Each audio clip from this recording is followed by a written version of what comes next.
sepanjang memenuhi kriteria di dalam ketentuan itu sehingga bisa disebut sebagai tanah hak, tanah ulayat.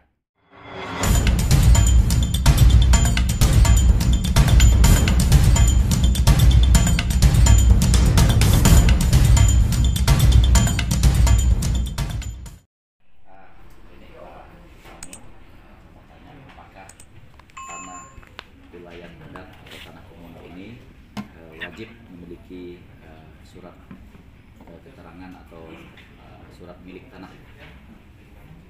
Itu Pak ya. Ya. Terima kasih Pak. Dapat saya jelaskan di sini bahwa untuk tanah komunal, namun demikian pengakuan ini harus sesuai dengan ketentuan yang diatur di Peraturan Menteri ATR BPN dari Peraturan Nomor 5 tahun 1999, kemudian nomor 9 2016, 10 2016, yang kemudian diganti lagi menjadi nomor 18 tahun 2019. Tidak semua memang di situ kriterianya, nanti bisa Bapak download ketentuannya, bisa belajar di situ. Nah, hal-hal yang ada di ketentuan itu dipenuhi baru bisa disebut seperti itu. Tetapi kalau ditanya, oh kalau hak ulayat memang ada suratnya? Enggak, terus ini ada HGB-nya kepada siapa? Ada HM-nya? Enggak. Tetapi fungsinya di sana bahwa itu dimiliki secara komunal, dipergunakan secara komunal, kalau ada hasilnya dibagi, dinikmati oleh komunal di desa atau wilayah di sini. Saya kira itu. Salah satu kriteria tadi Pak, Bapak bisa sebutkan yang menjadi kriteria salah satu saja. Misalkan apa?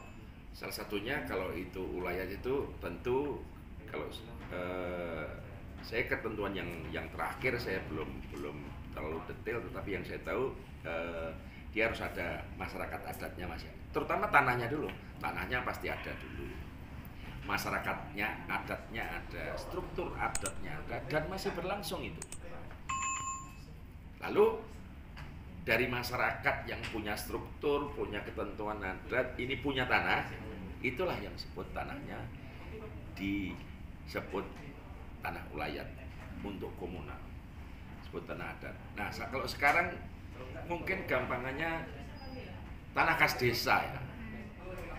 Tanah kas desa itu, tetapi kalau tanah kas desa itu harus ada sertifikat.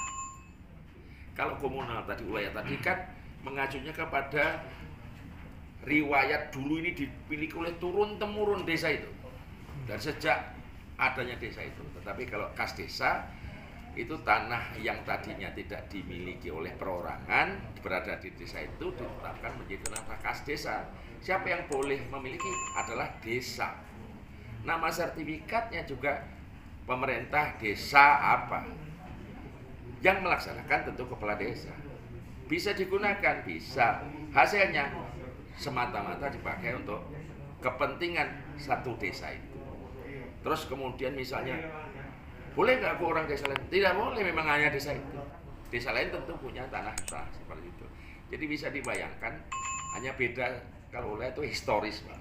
Historisnya ini memang dari dulu pernah ditentukan, tapi kan dari dulu kita nggak pakai surat Pak. Bahkan tanah kita pribadi pun, kalau kata kita BPN itu sertifikat itu tuh menjamin kepastian hukum. Wong dia bilang nggak usah pakai sertifikat juga, nggak ada yang ganggu, nggak ada yang protes. Untuk apa sertifikat? Nah, kemudian sertifikat itu selain untuk itu, selain jamin kepastian hukum, letaknya, luasnya, apa segala macam, bisa dijaminkan untuk modal kerja supaya meningkat kesejahteraan.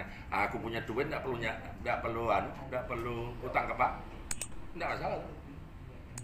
Tetapi dengan program Pak Jokowi sekarang ini, seluruh tanah di Republik ini harus disertifikatkan melalui pendaftaran tanah sistematis lengkap. Saya hari ini, tahun ini harus ada menyediakan desa lengkap Pak. Desa lengkap itu desa yang seluruh bidang tanahnya sudah dipetakan. Itu kita usulkan nanti itu desa Pange.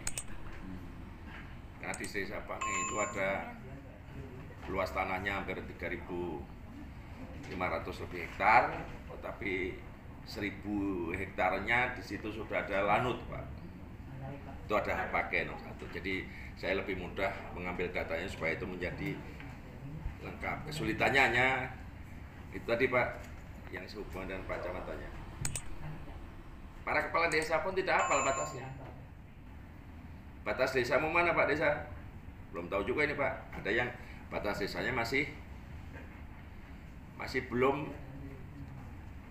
berembuk, masih seolah sengketa batas desa sana dengan desa di sini masih belum setuju. Nah, itu kan. Nah, itu kira-kira itu ya. Baik, terima kasih Pak Banu Subekti, Kepala Badan Peternak Kayang. Terima kasih atas